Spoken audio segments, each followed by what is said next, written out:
आत्म विकास की शक्ति पाने के लिए सुने youth win energy success energy.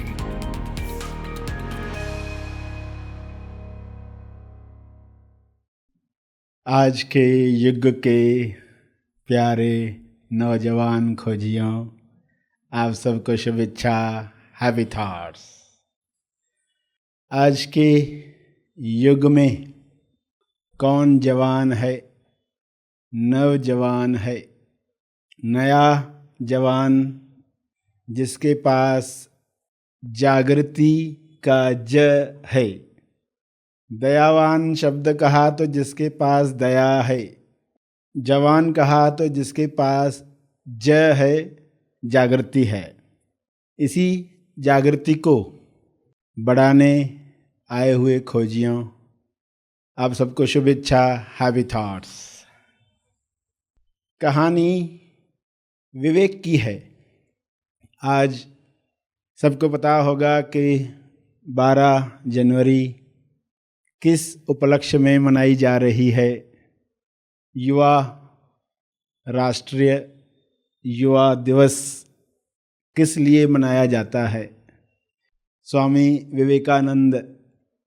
तो कहानी विवेक की है, और कहानी विवेक की है तो समझना यह हर खोजी की कहानी है।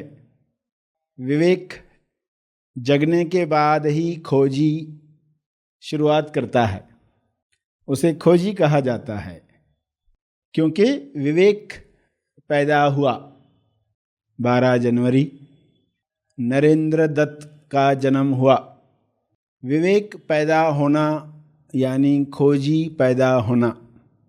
विवेक की यात्रा, जीवन यात्रा चलेगी तो विवेक ज्ञान बनेगा, फिर विवेक विज्ञान बनेगा, फिर विवेक आनंद बनेगा। ये यात्रा के पड़ाव। विवेक ज्ञान बने यानी विवेक को जानकारी मिलती है, विश्व की जानकारी मिलती है। विवेक विज्ञान बनता है यानी विवेक प्रयोग करता है, लैब में प्रयोग करता है, दुनिया की पाठशाला में प्रयोग करता है। विज्ञान प्रयोग चाहता है। विवेक आनंद बना यानी विवेक के साथ कुछ जुड़ा, जिस वजह से दुख सुख के पार वाला आनंद विवेक के साथ जुड़ा। तो ये यात्रा में क्या हुआ, कुछ बातें आपके सामने रखी जा रही हैं, और इसके साथ साथ आपको समझना है कि आज आप किस अवस्था में हो। विवेक ज्ञान की अवस्था में हो, विवेक विज्ञान की अवस्था में हो, विवेक आनंद की अवस्था में हो।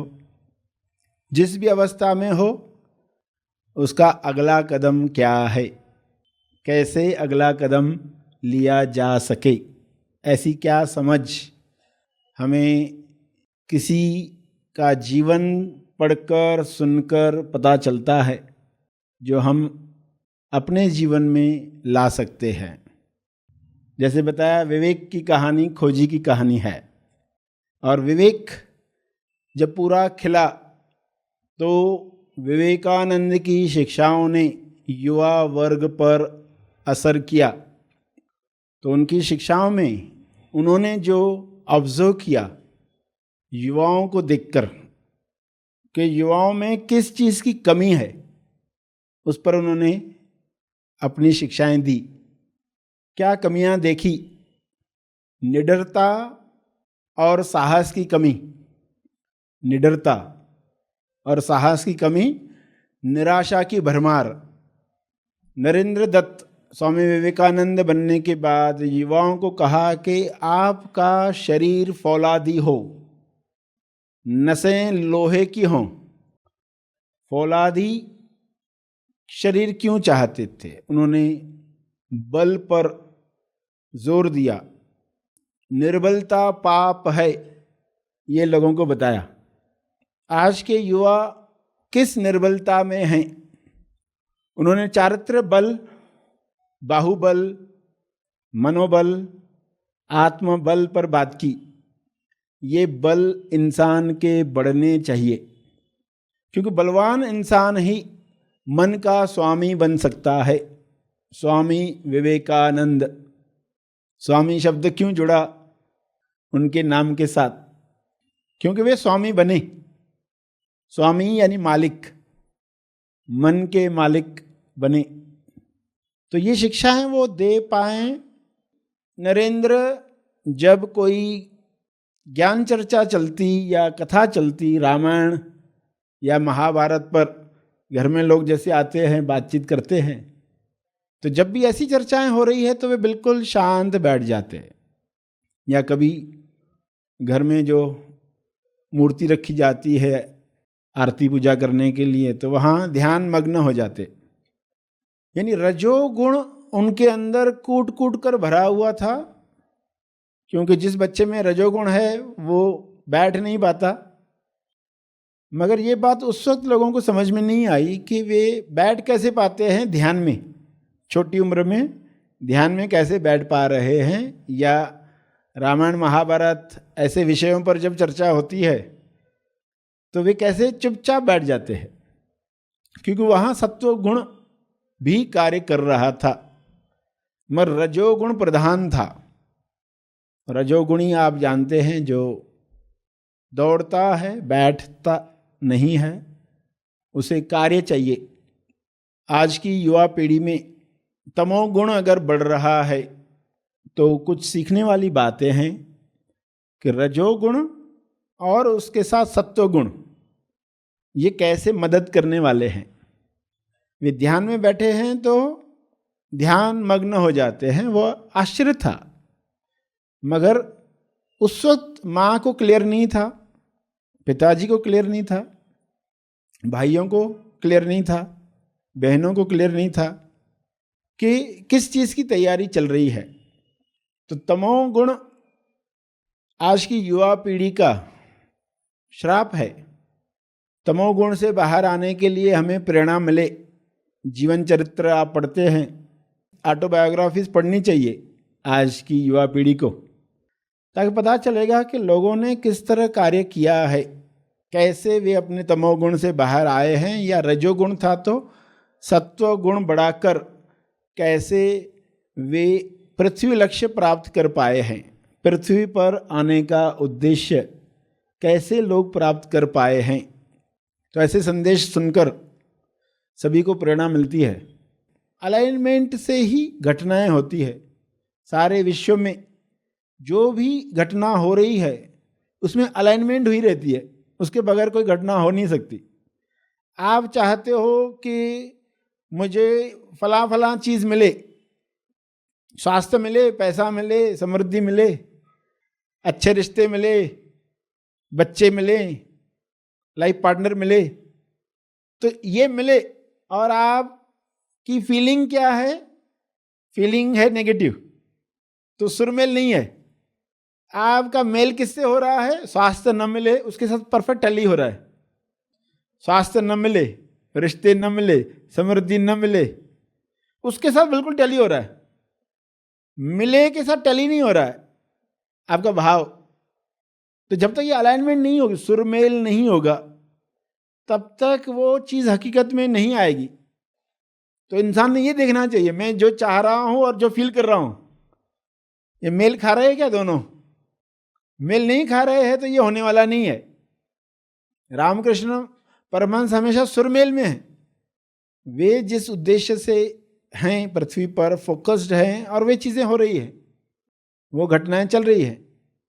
तो अलाइनमेंट का रहस्य इसमें, यदि आप सीख गए, आप ज़्यादा मार्क्स चाहते हैं पढ़ाई में, आप बलवान शरीर चाहते हैं, नींव 90, चरित्र आपका स्ट्रांग रहे, तो उसके साथ जो आप फील कर रहे हो अगर वो नकारात्मक है तो वो चीज़ नहीं आएगी। तो पहले तो आपको उस फीलिंग को बदलना होगा।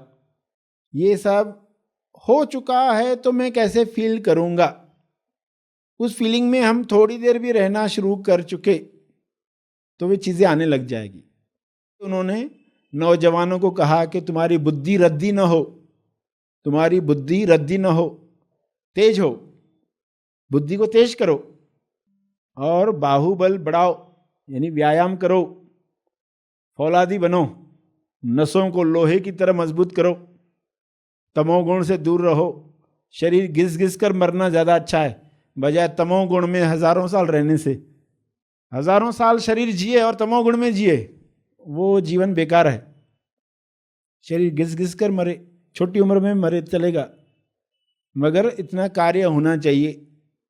तो ये सब शिक्षाएं और उनका जीवन आपके सामने रखा गया, जिसमें आपके लिए जो मार्गदर्शन था आपको उस पर काम करना है। आज आप तमोगुण में कितना जाते हैं, रजोगुण में कितना फंसते हैं, सत्वगुण हमें क्यों नहीं भाता, इस पर कार्य करना है। चाहे आज चैलेंजेस बाहर ज़्यादा है, उस वक्त वैसे चैलेंजेस नहीं थे, बल्कि आज के युवा वर्ग को चैलेंजेस बहुत ज़्यादा है, मगर फिर भी आत्मबल के साथ, मनोबल के साथ ये सब किया जा सकता है, जिसके लिए युवाओं को एक लक्ष्य रखना अति आवश्यक है। लक्ष्य और निस्वार्थ भाव की शक्ति, जो भी आप कर रहे हो दूसरों के लिए कर रहे हो, जब निस्वार्थ भाव आ जाता है तो उससे मुक्त होना आसान होता है, चैलेंजेस को सह पाना आसान होता है।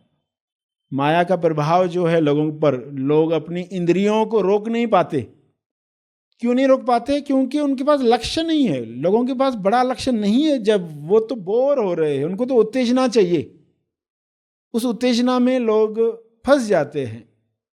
मगर उस वक्त लक्ष्य अगर आपके पास है, बड़ा लक्ष्य है, आपके जीवन को मीनिंग है, तो आप उससे निकल सकते। और दूसरा, निस्वार्थ भाव की शक्ति है। निस्वार्थ जीवन की शक्ति बड़ी ताकत है। स्वामी विवेकानंद के पास जो थी, वो जो कर रहे थे, वो देख रहे थे क्या स्थिति है भारत की, और लोगों के लिए कुछ करना चाहिए। जिनको खाना नहीं मिल रहा है उनको खाना मिलना चाहिए, जिनको धर्म नहीं मिल रहा है धर्मदान मिलना चाहिए। अन्नदान तो मिले ही, धर्मदान मिले। उन्होंने जब विदेश में कर्मशीलता देखी और टेक्नोलॉजी देखी, उससे भी प्रभावित हुए। उन्होंने कहा है देश विदेश का योग होना चाहिए, देश विदेश दोनों का योग होना चाहिए, कि भारत धर्म दे सकता है, वे टेक्नोलॉजी दे सकते हैं, और कर्मशीलता, क्योंकि वहाँ पर लोग कर्म में बहुत आगे हैं। उन्होंने जो कार्य किया है, जो खोजें की है, भारत अंतर्मुखी होने की वजह से स्पिरिचुअल दौलत है उनके पास। विदेश में वे अंतर्मुखी नहीं बहिर्मुखी हैं, तो उन्होंने बाहर बहुत कार्य किया है। ये दोनों एक दूसरे से योग करें, दोनों एक दूसरे से जुड़ें, तो कंप्लीट शक्ति तैयार होगी। तो ये बलवान बनने के लिए युवाओं को ये मार्गदर्शन दिया गया। तो आपको जो मार्गदर्शन मिला है उसमें आप ज़रूर देखें कि क्या आपके पास कोई दमदार लक्ष्य है, क्या आपके जीवन को कोई ऐसी मीनिंग है जिसके बारे में सोचकर ही आपको उत्साह आता है कि हाँ, ऐसा मेरा जीवन हो, मैं ऐसे लोगों के लिए जीऊँ, निस्वार्थ जीवन का भाव है। तो आप देखोगे कि माया के आकर्षण आपको लुभा नहीं पाएंगे। प्रलोभन जो मिलते हैं पल पल, पग पग, विज्ञापनों से, टीवी फिल्में देखकर, क्योंकि फिल्में तो वही देने वाली हैं, विज्ञापन तो वही देने वाले हैं, वही प्रमोट करने वाले हैं जिससे पैसा बनता है। तो पैसा किस चीज़ से बन रहा है? लोगों के अंदर जब वासना को हेड में लाया जाता है तो पैसा बनता है, वरना तो वासना हेड की चीज़ है ही नहीं। वासना तो उत्पत्ति के लिए इंसान के अंदर डाल दी गई है, मगर इंसान के साथ ही, क्योंकि लोगों को पैसा चाहिए, इसलिए वो हर चीज़ पर किसी हीरोइन का, किसी हीरो का चित्र डालेंगे, ज़रूरत न हो तो भी डालेंगे, क्योंकि उनको उससे पैसे मिलने वाले हैं। ऐसा वो करेंगे तो ये पैसे मिलने वाले, मगर उसका साइड इफेक्ट क्या हो रहा है? लस्ट, वासना इंसान के दिमाग पर हावी हो गई है, सोच में आ गई है। ये सोच वाला पार्ट नहीं था। नेचर की, कुदरत की खूबसूरत चीज़ कैसे बदतर हो जाती है, क्योंकि इंसान सिर्फ ये देख रहा है कि पैसा कैसे बनेगा। अगर ब्रह्मचार्य को प्रमोट करने से पैसा बनता हो तो देखोगे आपके पूरे संसार में ये आ जाएगा। ब्रह्मचार्य का प्रमोशन करते हुए यदि पैसा मिलता हो, जो होता नहीं है, स्पिरिचुअलिटी को आप दिखाओ फिल्मों में, टीवी पर, और उसे पैसा मिले, ऐसा होता नहीं है, वरना लोग उसको उठाएंगे। तो लोग जो पैसा बनाना चाहते हैं, पॉलिटिशियंस जो कुर्सी चाहते हैं, वे ये नहीं देखेंगे कि इससे लोगों के दिमाग पर क्या असर होगा। लोगों का पतन हो रहा है, लोगों को इसमें इंटरेस्ट नहीं कि ये तो क्या 50-100 साल के लिए लोग हैं, फिर दूसरे आ जाएंगे, फिर उसके बाद दूसरे आ जाएंगे। हमें तो पैसे बनाना है, हमें तो पद पोस्ट कुर्सी बनानी है, हमें तो अपना ऐतिहासिक वंश बनाना है। इतने राजाओं का युग रहा है, हमारे वंश में इतने महारथी बने हैं, तो पॉलिटिशियंस अपने हिसाब से चाहेंगे, वो अपना इतिहास बनाना चाहेंगे। विज्ञापन कंपनीज अपना इतिहास बनाना चाहेंगे, उनको उसके लिए पैसा चाहिए, और पैसे पाने के लिए उनको क्या प्रमोट करना है। और युवा वर्ग अगर तेज बुद्धि नहीं रखता तो वो उसमें फंसते जाता है। तो रुकें, कोई बता रहा है तो ज़रूरी नहीं कि ऐसे ही जीना सही है, ये प्रोडक्ट यूज़ करो, इस तरह जियो, ऐसे जियोगे तो तुम्हारी तारीफ होगी, ये सेंट लगाओगे तो तुम्हारे पास रिश्ते आएंगे, नहीं तो रिश्ते नहीं आने वाले। तो लोग फिर वही सब करने वाले, क्योंकि दिमाग में डाल दिया गया। कहीं तो लॉजिकली सोचना होगा, क्या ऐसा वाकई होता है? ये सिर्फ दिखा दिखा कर लोगों को ब्लाइंड किया जा रहा है, और इतना रिपीटेशन है उसका, माया की रिपीटेशन इतनी ज़्यादा है, वही सच लगने लगता है और इंसान के अंदर बैठ जाता है। मैं दूसरों को खूबसूरत नहीं दिख रहा हूँ, तो वो विचार ही उसको बहुत परेशान करता है, उसके लिए वो गलत रास्ते अपनाने लगता है। कहीं तो चरित्र बल इंसान खोते जा रहा है, वैल्यूज ऑफ लाइफ उनको खोते जा रहा है, ईमानदारी को खोते जा रहा है। तो निष्कपट आपको बनना है, ईमानदार बनना है, उसमें पैसे कम भी मिलेंगे चलेगा, ये आपकी तैयारी होनी चाहिए। होता तो ज़्यादा ही है, आपके पास तो ज़्यादा ही आएगा, मगर तैयारी मन की ये होनी चाहिए। दाल रोटी खाकर भी पूरा जीवन आप जी पाए, मगर एक सत्य का रास्ता चुनकर, तो ऐसी तैयारी होनी चाहिए। मगर देखा देखी ब्लाइंडली लोग मान लेते हैं कुछ बातें अंदर और वैसा ही जीना चाहते हैं। तो कहीं तो विवेक जगना चाहिए, सत्य असत्य के बीच में डिफरेंशिएट करना आना चाहिए। लोग ऐसे विज्ञापन क्यों दिखाएंगे ये समझ में आना चाहिए। प्रोड्यूसर्स डायरेक्टर्स वैसी फिल्में क्यों बनाना चाहेंगे ये कहीं तो आपको पता चलना चाहिए, खुद समझ में आना चाहिए। बुद्धि इतनी तो तेज होनी चाहिए कि ये बातें आप समझ पाएँ, ताकि उनकी बातें सुनकर वही आपको सत्य न लगने लग जाए, कहीं स्टैम्पिंग न हो जाए। तो इन सब बातों से बचने के लिए आप एक जीवन चरित्र सुन रहे थे स्वामी विवेकानंद का। स्वामी आपको बनना है अपने मन का, जिसके लिए ये सब बातें आपको बताई गई। माँ ने सहारा दिया, कार्य किया, उस रिश्ते की वजह से उन्हें बल मिला। माँ ने जो बलिदान दिया वो कैसे काम में आया। तो भारत संस्कृति विश्व में पहुंची, ऐसे कार्य होने के पीछे चौकस कितने रहें हम, व्यायाम कितना करें, शरीर को व्यायाम क्यों देना आवश्यक है। रोज़ थोड़ा, लेकिन आज ये करना जारी रखें, और फिर बहुत जल्द ही आपका शरीर भी पावरफुल होगा। क्योंकि शरीर पावरफुल नहीं है तो इंसान सुस्ती को देखकर कुछ बहाने गढ़ने लगता है। थक गया हूं तो अभी बहाने आना शुरू होते हैं। शरीर साथ नहीं दे रहा है, सुस्ती हावी हो रही है, और सुस्ती बहुत किलो की लगती है। अरे बहुत बोझ आ गया है, तो वो सच लगने लगता है। इसके बावजूद भी हम क्या कर सकते हैं, ये सवाल ही नहीं पूछता इंसान। राइट सवाल नहीं पूछता, राइट सवाल पूछना चाहिए। स्वामी विवेकानंद ने सवाल पूछा, राइट सवाल पूछा। हनुमान है तो मुझे मिलना है, ईश्वर किसी ने देखा है और एक पर्सन भी है जिसने देखा जिंदा है, तो मुझे मिलना है, मुझे जानना है। ईश्वर को अगर देखा है किसी ने तो मैं भी देखूं। तो इस वजह से ये खोज हुई। राम कृष्ण का सारांश उन तक पहुंचा। हेलो दोस्तों, क्या आप ऐसे ज्ञान की तलाश में हैं जिसे पाकर आप एक बेहतर जीवन जी सकते हैं? क्या आप ऐसी बातें जानना चाहते हैं जिसके द्वारा आप सफलता की हर मंजिल को आसानी से पा सकेंगे? क्या आप भी युवा अवस्था में परेशानी और तनाव का कारण बनने वाली समस्याओं से लड़ रहे हैं? तो आपके लिए है गुड न्यूज।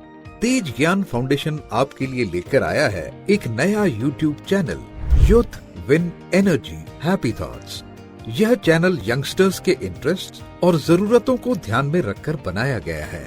खास युवाओं के लिए बनाए गए इस YouTube चैनल पर एनलाइटन मास्टर सर श्री जी द्वारा युवाओं को मिलेगा उनके जीवन की हर एक समस्या पर उच्चतम मार्गदर्शन, जैसे बुरी आदतों से छुटकारा कैसे पाएं, हर परिस्थिति में सही निर्णय कैसे लें, सफलता कैसे मिलती है, डर और तनाव को अपने जीवन से कैसे निकालें, असफलता का सामना कैसे करें, निराशा को आशा में कैसे बदलें, क्रोध को सही दिशा देकर उसका उच्चतम लाभ कैसे लें, विचारों को सही दिशा कैसे दें, इत्यादि अनगिनत वीडियोस का लाभ इस चैनल पर आप ले पाएंगे। यह चैनल हर एक युवक को जीवन की सही राह तो दिखाएगा ही, साथ ही उनकी शारीरिक और मानसिक रूप से सशक्त और सक्षम बनाने में भी सहायता करेगा। तो youth win energy happy thoughts channel को सब्सक्राइब करें और उज्जवल जीवन की यात्रा में शामिल हो जाएं। अधिक जानकारी के लिए संपर्क करें। धन्यवाद। इस वीडियो को लाइक और शेयर जरूर करें। अपने अभिप्राय हमें कमेंट करके जरूर बताएं। Youth win energy happy thoughts channel को सब्सक्राइब करें, बेल आइकन को दबाएं